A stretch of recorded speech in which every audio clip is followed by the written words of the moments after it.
ये लास्ट कड़ी है। जरा एक बार बिल्कुल सीधे हाथ उठाइए बिल्कुल, और ताली बजाते बजाते बस जाना है, जाना नहीं है, जहाँ बरसाना है, वहीं बस जाना है, जाना नहीं है, जहाँ बरसाना है, वहीं बस जाना है, जाना नहीं है।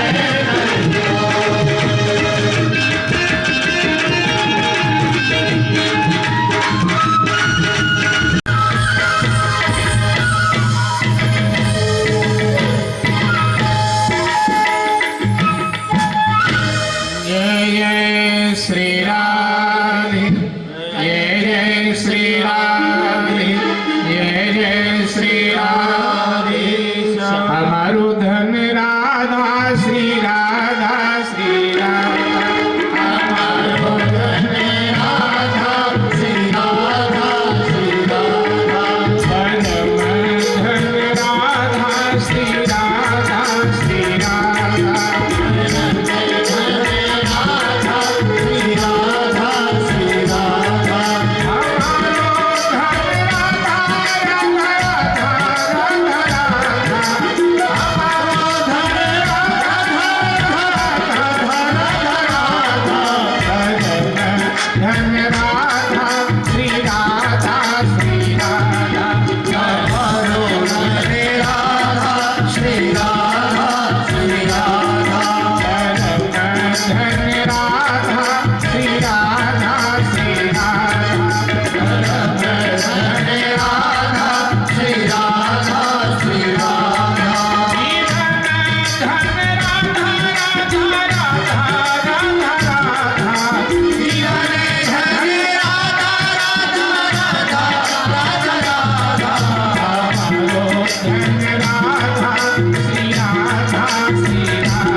हुआ है कि भक्त जब जोर से बोलता है रा, तो भगवान की बेचैनी बढ़ जाती, और जैसे बोलता है धा, तो भगवान राधे बोलने वाले की तरफ भाव से देखने लगते हैं। माने ठाकुर जी को अपनी ओर दिखवाना है तो जोर से बोलिए जय जय श्री राम। इसलिए जब दिल्ली से बिहारी जी का दर्शन करने वृंदावन जाते हो और जैसे गोसाई जी बिहारी जी का पर्दा हटाते हैं तो लोग जोर से क्या बोलते हैं? जय श्री कृष्ण तो नहीं बोलते ना कोई, जय गोविंद कुछ नहीं, जोर से करें जय जय श्री राम। माने ऐसा बोलेंगे तो ठाकुर जी भीड़ में भी हमारी तरफ देखेंगे। राधे नाम रात सुनते ही ब्रह्मवैवर्त पुराण में आया है कि बेचैन हो जाते हैं प्रभु, और जैसे धे शब्द निकलता है तो एकदम राधे बोलने वाले की ओर भाव भरी दृष्टि से ठाकुर जी देखने लगते हैं। ठाकुर जी को अपनी तरफ दिखवाना है तो जोर से कहें जय जय, और ठाकुर जी को भोग लगवाना है तो तुलसी का बोलो, तुलसी का पत्ता डालें, और ठाकुर जी को भजन स्वीकार करवाना है तो तुलसीदास जी के 2-4 चौपाइयाँ गा दें, बस भजन भी स्वीकार कर ले। दिखवाना है तो राधे राधे, और अपना भोजन स्वीकार करवाना है तो तुलसी दल डालिए, और अपना भजन स्वीकार करवाना है तो तुलसीदास बाबा की 2-4 चौपाइयाँ ठाकुर जी को सुना दो, बस ठाकुर जी राजी हो जाए।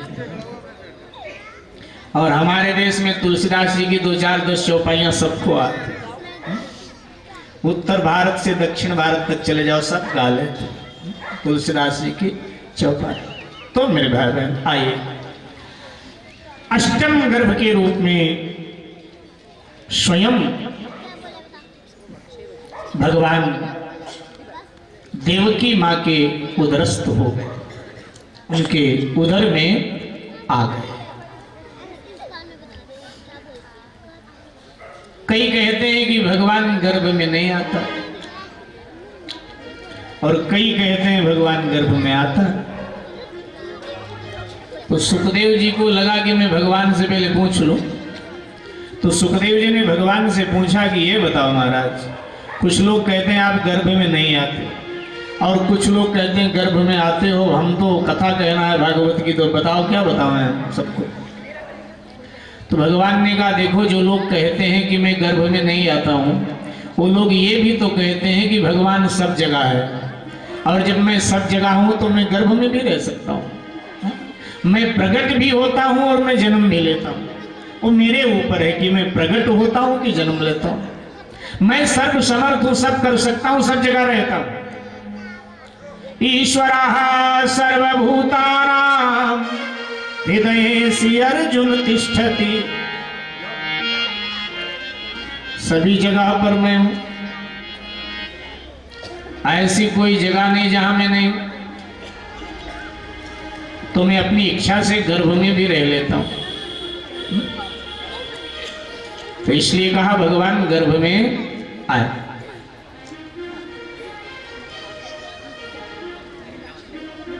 कारागार प्रकाशित हो उठा भगवान के गर्भ में आते ही। कंस ने और तगड़ा पहरा बिठा दिया। धीरे धीरे समय आगे बढ़ा। भादों का महीना है, कृष्ण पक्ष है, बुधवार का दिन है, और संयोग से हमारे भागवत कथा में भी कृष्ण जन्म वाले दिन आज बुधवार है पड़ा है। आज बुधवार है ना शायद, आज बुधवार ही है, और बुधवार ही भगवान श्री कृष्ण प्रकट हुए थे। तो भादों का महीना है, कृष्ण पक्ष है, अष्टमी तिथि है, बुधवार का दिन है, रात्रि के 12 बजने वाले हैं। गड़गड़ गड़गड़ करते हुए मेघ वर्ष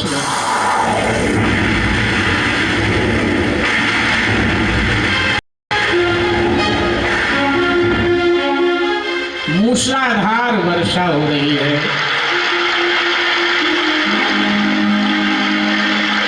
आकाशीय बिजली कड़क रही है। भयानक तूफान चल रहा है।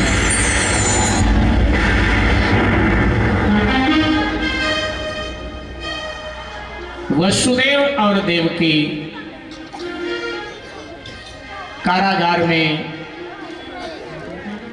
सोए हुए घोर निद्रा में निमग्न है वसुदेव देव।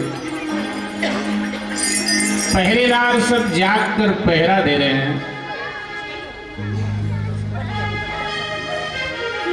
मेरे भाई बहन, देवकी मां स्वप्न देख रही, बादलों की गड़गड़ाहट। सुखदेव जी ने बड़े सुंदर सुंदर भाव भागवत में व्यक्त किए। बोले बिजली क्यों चमक रही है?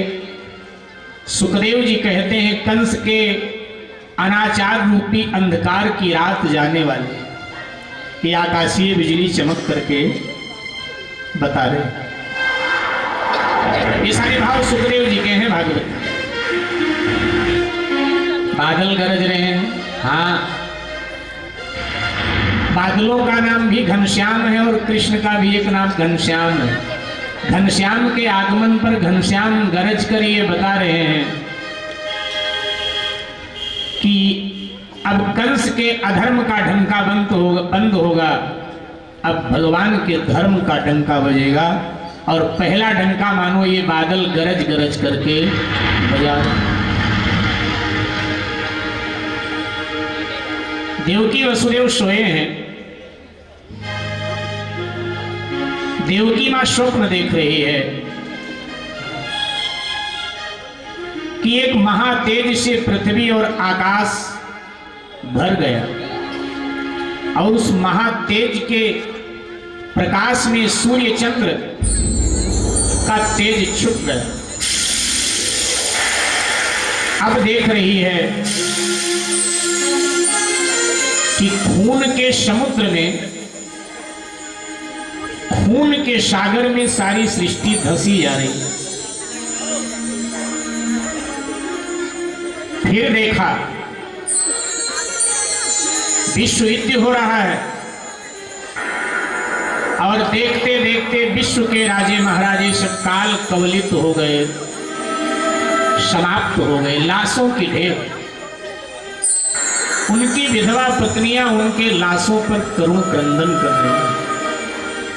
माने भावी में जो महाभारत युद्ध होगा उसका दर्शन जन्म से पहले देवकी मां को भगवान करा। विधवा स्त्रियां करुण क्रंदन कर रही हैं। अब देवकी मां क्या देख रही है? ऊपर आकाश के नीले पर्दे में एक छोटा सा बालक, नन्हा सा, जिसका स्वरूप बड़ा सुहावना है, मनहर है, माने मन को हरण करने वाला है। वो बालक अपने अधरों पर बांसुरी रख करके बांसुरी में स्वर भर रहा है।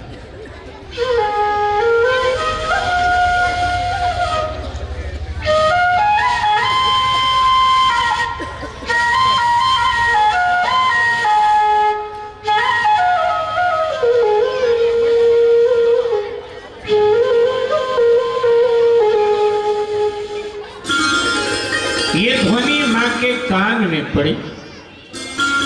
मां स्वप्न में देख रही है उस बालक की ओर कि वो बांसुरी वादन कर रहा है। साथ धीरे धीरे बांसुरी की ध्वनि इतनी तीव्र हुई, इतनी तीव्र हुई कि नर नारी सब उस ध्वनि की ओर दौड़ रहे हैं। ये स्वप्न देख रही है मां।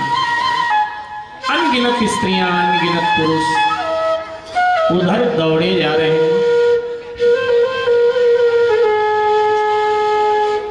अब मां ने फिर देखा कि वो नन्ही सी जो मूर्ति थी, वो नन्हा सा जो बालक था जो बांसुरी वादन कर रहा था, वो बढ़ने लगा। अब तो साहब इतना बढ़ा इतना बढ़ा इतना बढ़ा कि देवकी मां समझ नहीं पाई कि बालक संसार बन गया कि संसार बालक बन गया। फिर देख रही है कि भगवान मेरे सामने खड़े हैं चतुर्भुजी रूप में और कह रहे हैं मां देवकी आंखें खोलो, मैं आपका पुत्र बन गया हूं और आपकी गोद में आ गया हूं, दर्शन करो और अति शीघ्र मुझे गोकुल गांव नंदराय जी के यहां भिजवाओ। वहां हमारी योगमाया कन्या के रूप में प्रकट हुई है, उसको यहां मंगा लो। अभी आपको मेरी रक्षा करनी होगी, अभी आप मेरी रक्षा करो और फिर आगे मैं आपकी और समस्त सद्पुरुषों की रक्षा करूंगा। सूत्र है सनातन धर्म का कि धर्मो रक्षति रक्षता। धर्म कहता है कि पहले आप हमारी रक्षा करें और बाद में हम तुम्हारी रक्षा करें।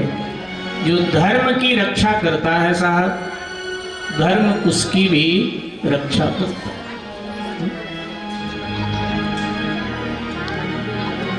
देवकी मां की निद्रा भंग हुई और निद्रा भंग हुई तो देखा ये तो वही बालक गोद में है जिसको स्वप्न में मैंने देखा था। वही वसुदेव जी को जगाया, दोनों ने मिल करके भगवान की स्तुति की और अब वसुदेव जी को सब समझाया कि भगवान ने कहा है कि मुझे गोकुल गांव में भिजवाओ, वहां से योगमाया कन्या बनकर प्रादुर्भूत हुई है, यहां लाओ। वसुदेव जी ने कहा लेकिन जाएं कैसे गोकुल गांव? देख रही हो कारागार का द्वार बंद है, पहरेदार जागकर पहरा दे रहे हैं। केवल मन ही मन इतना बोली देवकी, बेटा मैंने तुझे जन्म देकर भारत माता की गोद में डाल दिया। आज से भारत माता ही तेरी माता है और ये भारत देश ही तेरा पिता।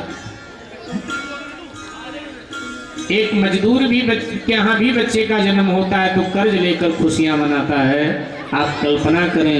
लेकिन देवकी तो मुख भी ठीक तरह से नहीं देख पाई, कृष्ण का मुख भी नहीं चूम पाई। स्तनों में दूध उबाल ले रहा है लेकिन स्तन भी नहीं पिला पाई अपने कृष्ण को।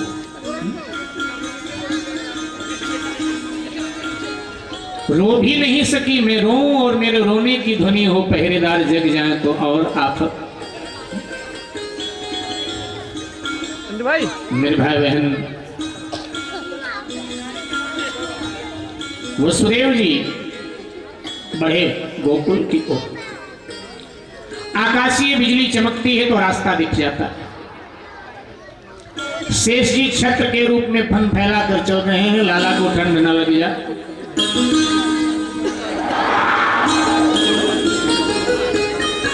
यमुना नदी आ गई बीच में, यमुना पार करना है। भादों के महीनों में वैसे ही नदियों में अथाह जल होता है, सभी नदियां उफान पर होती। भादों का महीना ये बोलो ना तो हो जाएगा। लेकिन कथा कहती है कि वसुदेव जी ने जैसे प्रवेश किया तो यमुना का जल और एकदम ऊपर आया।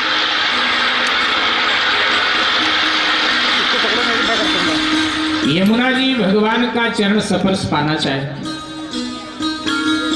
क्योंकि यमुना सूर्य पुत्री है और सूर्य के द्वारा यमुना को यह पता चल गया है कि आगे चलकर कालिंदी के रूप में यमुना जी का विवाह भी कृष्ण से होगा।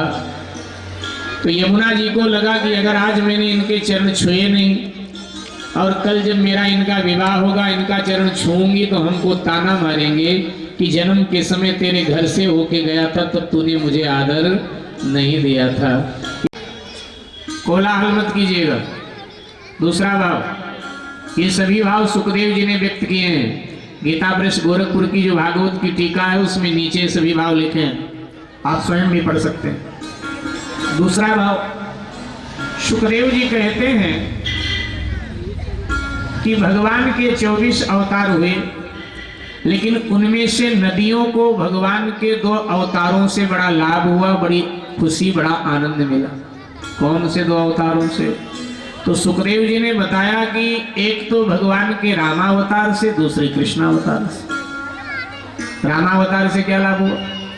सुखदेव जी कहते हैं कि हर नदियां किसी न किसी पहाड़ से निकली, हर नदी किसी न किसी पहाड़ से निकलती है और अंततः वो जाकर सागर में मिल जाती है, माने सागर को ब्याही जाती है। नदियों का पति सागर है, नदियां स्त्री हैं। अब कोई भी स्त्री हो, हर स्त्री को, नारी जाति को ही अपने मायके से बड़ा प्रेम होता है, और प्रेम वो मायके जरूर जाना चाहिए। 95 साल की दादी को भी अगर पता चल जाए मायके जाना है तो लगता है 18 साल की हो गई, एकदम खुश हो जाती मायके जाने के नाम पे। तो नदियां भी आखिर हैं तो नारी, तो नदियों की भी इच्छा होती थी कि मैं मायके जाऊं, अपने माता पिता से मिलूं। लेकिन ब्रह्मा के सृष्टि का ऐसा नियम ही नहीं नदियों के लिए। नदियां एक बार जब मायके से ससुराल चली जाएं तो दोबारा वो मायके आ नहीं सकती, ऐसा ब्रह्मा जी ने उनके लिए नियम बना दिया। तो नदियां मायके वालों को याद करके रोती थी और ब्रह्मा जी को पूछती थी कि ब्रह्मा, तुम पुरुष हो, तुम नारी जाति का दर्द क्या जानो, हम मायके नहीं जा सकते। भगवान श्री राम ने नदियों की पीड़ा को समझा, करुणा सिंधु है तो नदियों के पीड़ा को समझा। सुखदेव जी महाराज कहते हैं कि भगवान श्री राम ने यत्न किया, सागर पर जब पुल के निर्माण की बात आई तो भगवान श्री राम ने कहा कि भारत में जितने पहाड़ हैं सब जगह से पत्थर लाए जाएं, सागर में डाले जाएं। तो सब जगह से पत्थर लाए गए, सागर में डाले गए। इस तरह भगवान ने नदियों को उनके मायके वालों से, माने माता पिता से मिलवा दिया। ये नदियां सागर में ही तो हैं, सभी मिलवा दी। तो नदियों ने भगवान श्री राम को धन्यवाद दिया कि प्रभु आपने हमारी पीड़ा समझी, हम तो मायके नहीं जा सकती थी, लेकिन आपने हमारे मायके वालों को यहीं बुला करके और उनसे हमको मिलवा दिया। धन्यवाद प्रभु, धन्य हो। सुखदेव जी कहते हैं लेकिन कृष्णावतार में नदियों को और फायदा होने जा रहा है। क्या फायदा होने जा रहा है? बोले कृष्णावतार की ये जो यमुना जी है ना, ये भगवान कृष्ण को ब्याही जाएंगे। और यमुना जी नदियों में आयु में सबसे बड़ी है, आयु में यमुना जी नदियों में सबसे बड़ी है। सबसे पहले धरातल पर यमुना ही आई है, बाकी गंगा सरस्वती सरजू ये सब बाद में आई, पहले यमुना जी आई। तो यमुना नदियों में सबसे बड़ी है, तो सभी नदियों की यमुना बड़ी बहन लगती है। और यमुना जी ब्याही किसको जाएंगी? भगवान को।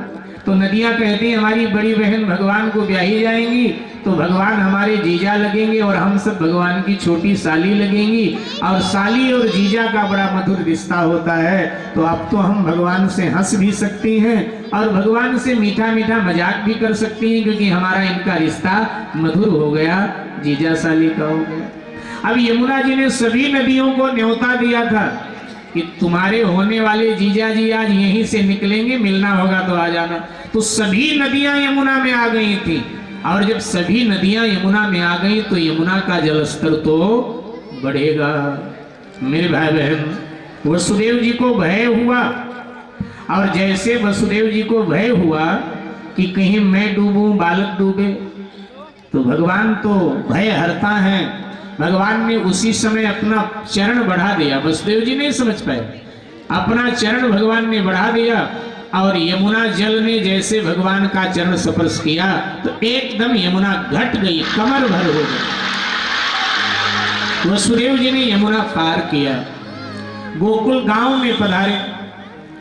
नंद बाबा का द्वार खुला मिल गया, क्योंकि सुबह नंद बाबा गौशाला में गायों की सेवा करने गए थे। और सुबह से मेघ बरस रहे थे, वर्षा बंद हुई नहीं, रात हो गया। यशोदा जी द्वार खोल करके इंतजार कर रही थी लेटी लेटी कि जब वर्षा बंद होगी तो आवेंगे।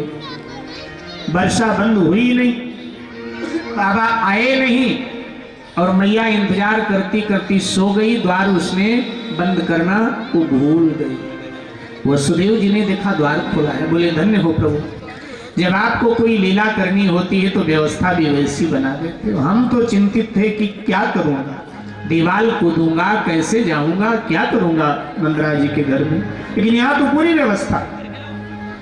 देखा बालिका सो रही है, वसुदेव जी ने बालक लिटा दिया यशोदा की गोद में और गोद से बालिका उठा लिया। तेज गति से चले, यमुना पार किया और मथुरा के कारागार में उपस्थित हो। कारागार में जैसे उपस्थित हुए तो कारागार का द्वार बंद हो गया और पहरेदार जागकर पहरा देने लगे। एक दूसरे से पूछने लगे, अरे भैया झपकी आ गई थी हल्की सी, देखो ताला वाला ठीक है? देखा, बोले सब ठीक है, मसाल सब जल रहे हैं, ठीक है सब। ताला हो गया, ताला लग गया। वसुदेव जी के हाथ पांव में हथकड़ियां बेड़ियां पड़ गई। सुखदेव जी कहते हैं भगवान से वसुदेव जी का संबंध जुड़ा तो हथकड़ियां बेड़ियां खुल गई। लेकिन अब वसुदेव जी भगवान को गोकुल में छोड़ाए, वहां से माया को लाए हैं, और माया जब आती है तो बंधन में ही डालती है। तो पुनः हथकड़ियां बेड़ियां पड़ गई, और जैसे हथकड़ियां बेड़ियां पड़ी, कन्या इसी इंतजार में थी। जैसे हथकड़ियां बेड़ियां वसुदेव जी के हाथ पांव में पड़ गई तो कन्या अब जोर जोर से रोने लगी, और जैसे कन्या जोर जोर से रोई तो पहरेदारों ने कहा भैया 8वीं संतान हो गई, खबर करो महाराज को। पहरेदारों ने जाकर के कंस को खबर किया, महाराज 8वीं संतान को देवकी ने जन्म दे दिया, क्योंकि रोने की आवाज आ रही है कारागार के भीतर से। कंस बखौलाया हुआ कारागार में उपस्थित हुआ। देवकी अम्बा के गोद से उसने कन्या का पांव पकड़कर खींच लिया। देवकी कंस के चरणों में गिर गई, भैया ये बेटा नहीं है, ये बेटी है। बेटी भला आपका क्या बिगाड़ेगी, मेरे बेटी को मत मारो, बेटी को छोड़ दो। कंस ने कहा ये जो भी है 8वीं, इसलिए मारूंगा जरूर, छोड़ूंगा नहीं। ये कहकर कंस ने कन्या का पांव पकड़ा और घुमाने, उसको घुमाकर धरती पर पटकना चाहता था। कन्या हाथ से छूट गई, अंतरिक्ष में पहुंच गई, अपने वास्तविक देश में योगमाया आ गई। 8 भुजाएं धारण कर रखा है, 8 भुजाएं, सब में हथियार हैं। सिंह पर बैठी हुई गर्जना कर रही है, मूर्ख तू मुझे मारना चाहता है, देख मैं कौन हूं, मैं दुर्गा हूं, तू मुझे क्या मारेगा? तू अपनी रक्षा कर ले, यही बहुत है। तुझे मारने वाला ब्रजमंडल में जन्म ले चुका है, सुरक्षित है वो। आज से ठीक 11 वर्ष 52 दिन बाद तू मार दिया जाएगा।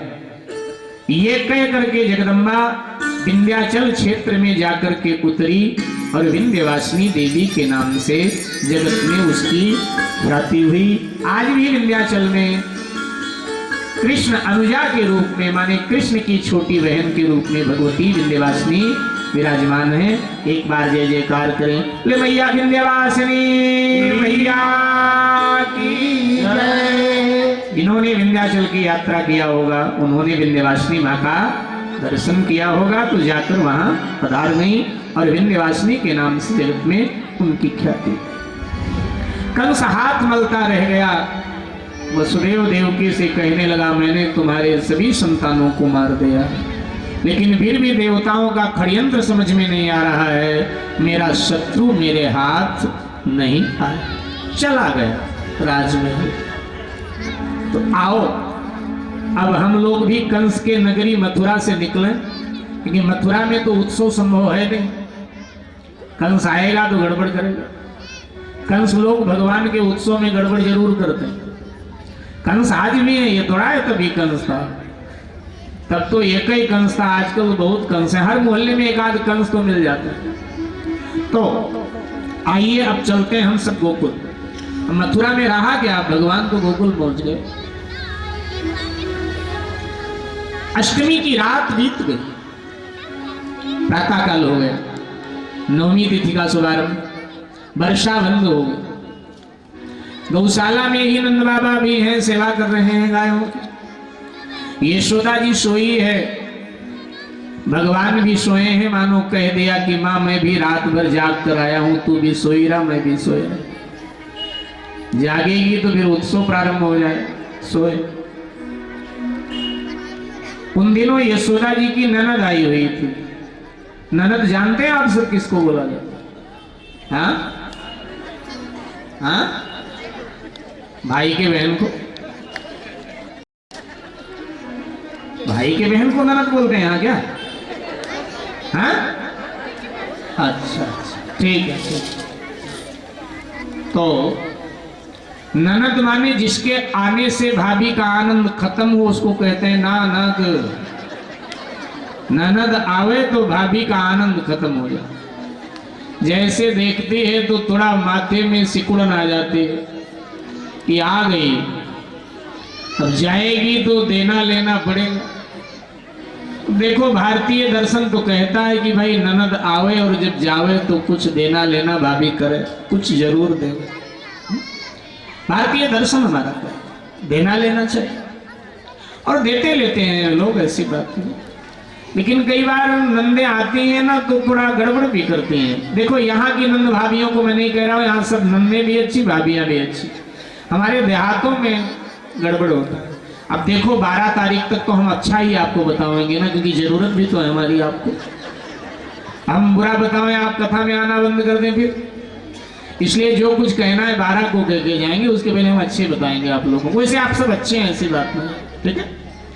तो बड़ा गड़बड़ होता है देहातों में हमारे। अब नंदे आती हैं, बस देखती रहती हैं भाभी खाती क्या है, कितनी बार माई के फोन करती है, अपनी माँ से कितनी बार बात करती है, सब देखती रहते हैं। और फिर माँ को बहकाती हैं, मम्मी तुम तो भागवत कथा सुनने गई थी। और मम्मी क्या बताऊं तुम्हें, भाभी तो जब दाल पीती है तो 250 ग्राम घी तो डालती है पक्का, फिर पीती है। और पराठे पर तो 500 ग्राम मक्खन होता है तो खाती है, मैं रोज देखती हूँ। और दूध तो मलाई वाला पूरा छट के पीती है। अब पीती भी है तो क्या गलत करती है, सारा घर संभालना है बेचारी को, सारा काम करती है तो फिर बुरा क्या करती है। लेकिन नन्हे ये सब करते रहते हैं तो भाभियां भी बस उदास हो जाती कि आ गई है तो मेरी शिकायत चालू हो जाए। लेकिन पुराने जमाने में ऐसा नहीं होता था। पुराने जमाने में जब नन्हे आती थी तो भाभियों की छुट्टी कर देती थी कि भाभी अब हम आ गई हैं, अब तुम आराम करो, रोज काम करती, अब मैं काम करूंगी। सारा घर का काम करती थी, भाभी को भी बना बना के खिलाती थी। तो जब चलने लगती थी नंदे तो भाभियां अपना पर्स खाली कर देती थी, सब दे देती थी, धीरे से पकड़ा देती थी। फिर आदमी से कहती थी, अरे वो बहन तुम्हारी जा रही है, कुछ दोगे नहीं? तो कहता था तूने नहीं दिया क्या? कहती थी मेरे पास कहाँ है जो मैंने दिया, तुम भी दो, दिलवाती थी। लेकिन आजकल तो अगर वो देना भी चाहे तो कह देती मैंने दे दिया है। अब एक ही आदमी देगा, दोनों थोड़ा देंगे, क्योंकि आजकल गड़बड़ करने लगी। आजकल आती हैं तो बेड पे बैठ जाती हैं, वही नाश्ता चाय भोजन सब चाहिए वही। तो भाभी भी परेशान हो जाती है। दोबारा कभी वो उधर आए और फोन करे कि भाभी हम विकासपुरी आई थी, हमने सोचा आपसे मिलते चले तो आ जाऊं, तो कहती है लेकिन मैं वृंदावन में हूँ, 6 दिन बाद आऊंगी, घर पे नहीं। उसको पता है कि आएगी तो बखेड़ा खड़ा करेगी, इसलिए मना कर दे। लेकिन पुराने जमाने में तो अभी नंद गई नहीं, रो करके भाभी नंद को विदा करती थी। गई नहीं कि फिर संदेशा भेजती थी आ जाओ घूम जाओ। पहले रिश्तों में बड़ा प्रेम था मेरे भाई, संवेदना थी, परस्पर प्रेम था। हाँ? और अब रिश्तों में प्रेम नहीं रहा, कटता आ गई। खैर, तो यशोदा जी की जो ननद है उसका नाम है सुनंदा, और सुनंदा का अर्थ है सुंदर आनंद देने वाली। तो नंद बाबा सुनंदा को ले आए थे कि भाई यशोदा के बेटा होने वाला है।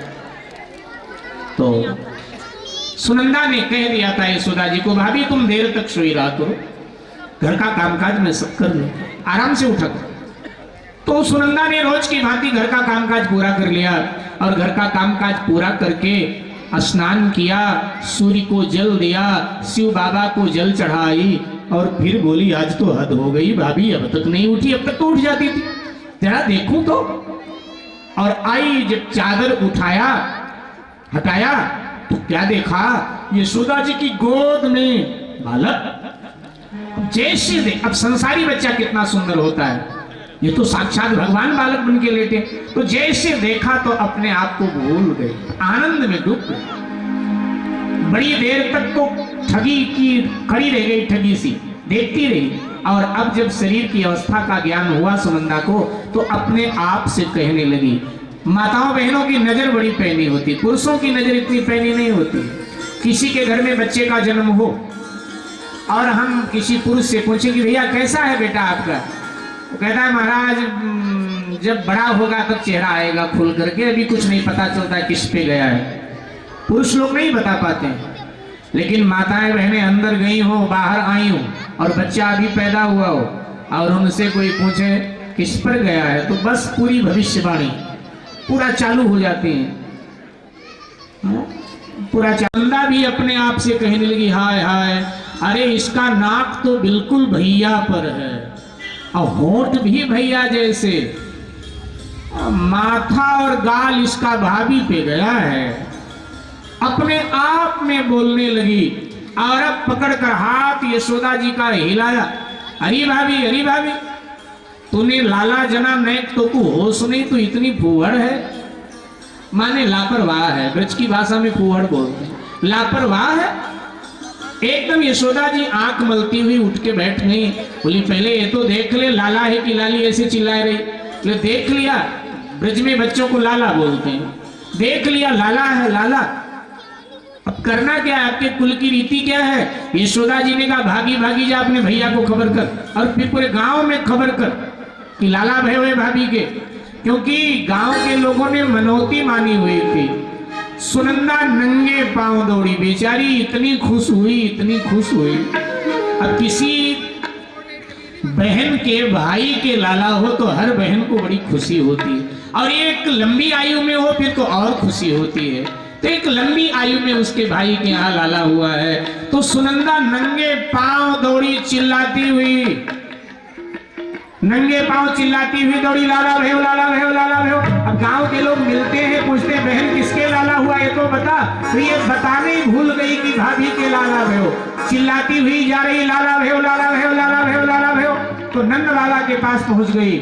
नंद बाबा ने कहा सुनंदा पागल है गई है, कहा किसके लाला हुआ, कौन सा लाला। बोले भैया आपके घर लाला हुआ है। जैसे इतना कहा, नंद बाबा के गले में स्वर्ण की माला पड़ी थी, निकालकर सुनंदा के गले में डाल दिया और कहा कि बहन मैंने अपने जीवन में 3 काम बहुत किया। अपने जीवन में हमने गायन की बड़ी सेवा किया, ब्राह्मणन की बड़ी सेवा किया और संतन की बड़ी सेवा किया, और इन तीनन के आशीर्वाद से आज 85 वर्ष की आयु में भगवान ने हमारे घर लाला भेजो है, लाला को जन्म भयो है। बधाई ये तुझे दे दिया और बहुत कुछ दूंगा, पूरे गांव में खबर कर दे। अब तो पूरे ब्रजमंडल में खबर फैल गई, नंदराय जी के यहाँ लाला हुआ है। ब्रजवासी गुलाबी रंग की पगड़ियां पहन कर, रंग बिरंगे कपड़े पहन कर, भेंट उपहार लेकर नंदालय में प्रवेश कर रहे हैं, और एक ही ध्वनि गाई जा रही है पूरे ब्रजमंडल में कि ब्रज में है रही जय जयकार।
कन्हैया का जन्म है, आज खाली खाली काम नहीं चलेगा, बधाई तो देना पड़ेगा।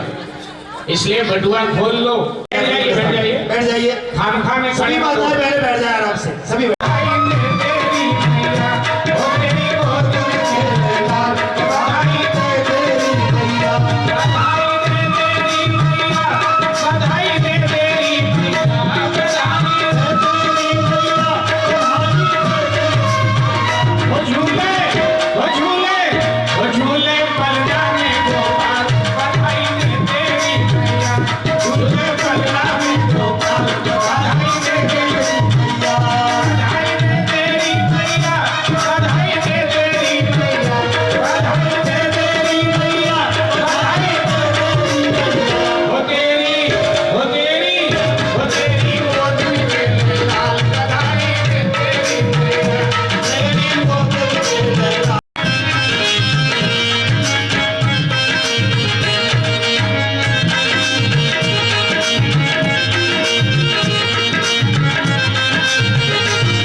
सभी श्रोताओं को, सभी कॉलोनी वासियों को भगवान श्री कृष्ण के जन्मोत्सव की बधाई हो, बधाई हो, बहुत बहुत बधाई हो। शुभकामना, मंगल कामना, ठाकुर जी के चरणों में प्रार्थना, ऐसा आनंद आप सबके घर में, आप सबके हृदय में। आज का सत्संग यहाँ विश्राम ले रहा है। यहाँ से आगे की चर्चा कल पुनः 3 बजे प्रारंभ करेंगे। गिरिराज है तो ये गुप्ता जी हमारे केक काटना चाहते हैं। अच्छा, बत्ती नहीं बुझाएंगे, चलो ठीक है, ठीक है। थोड़ा भारतीय संस्कृति बीच में होनी चाहिए, तो ठीक है। तो ये भी आपको प्रसाद के रूप में मिल जाएगा। तो इसके साथ पुनः पुनः आप सभी को बधाई, मंगल कामना, शुभ कामना।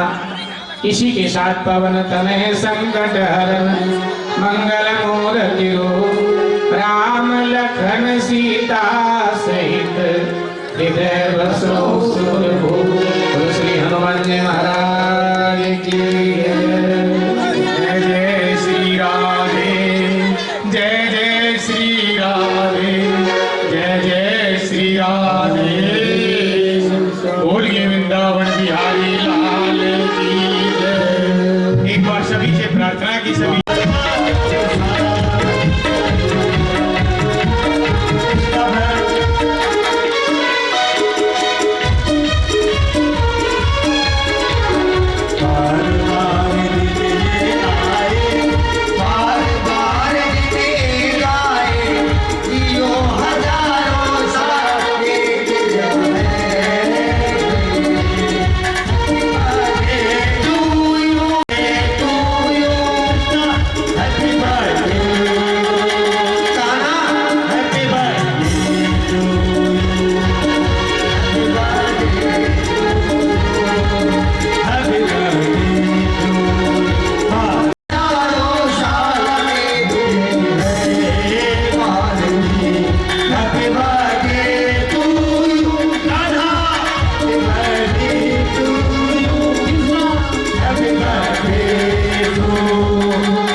आभा चौहान जी की वो भी मंच पर आए। आभा चौहान जी का अंजलि गुप्ता जी फूलमाला देकर के स्वागत करेंगी। एक बार जोरदार तालियां, जोरदार तालियां। वाणी विहार के अंदर उत्तम नगर में पार्क तो बहुत हैं, उत्तम नगर में पार्कों के नाम बहुत हैं, विश्वास park, Mansaram park, Nandram park, लेकिन पार्क कोई नहीं है। केवल वाणी विहार का ही ये सौभाग्य है कि यहाँ पर पार्क है और ऐसे ऐसे यहाँ पर पार्षद हैं जो समय समय पर यहाँ कथा भी करवाते रहते हैं और उसका सौंदर्यीकरण भी करवाते रहते हैं। तो एक बार इनके लिए जोरदार तालियां, जोरदार तालियां। कथा गोगा पीर की शिव हनुमान संग्राम सराय बस्ती तीरथ, तो ये आरती के बाद मुझसे प्राप्त कर सकते हैं। कल गोवर्धन पूजा है और प्रसाद बहुत है, प्रसाद सबको मिलेगा। और बच्चों से मेरी प्रार्थना है कि वो व्यवस्था को खराब ना करें, सभी लाइन में तरीके से प्रसाद लें। हमारे आरवी गर्ग जी प्रसाद का वितरण करेंगे। वहां पर जो टेबल, केक की टेबल है, मैं प्रार्थना करूंगा कि जो केक वाली टेबल है उस टेबल को प्रमोद भाई गेट। हरे कृष्ण मुरारी आरती पूर्ण बिहारी, गोविंद कृष्ण मुरारी, गले में प्रेमती माला, बजावे मुरली मधुर वाला, श्रवण में कुंडल धरकाला, में आनंद लगाला। गिरिधर कृष्ण मुरारी की आरती पूर्ण बिहारी की, आरती पूर्ण बिहारी की, गिरिधर कृष्ण मुरारी की। गगन समय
श्री आदि शक्ति सरकार की जय, शंकर भगवान की जय, श्री हनुमान जी महाराज, गौ माता की, भारत माता की, भारत के ऋषियों की, भारत के सतियों की, भारत के शहीदों की। नमः पार्वती पते हर हर हर महादेव, हर हर हर महादेव, हर हर हर महादेव। जय जय श्री राधे, जय जय श्री राधे, जय जय श्री राधे।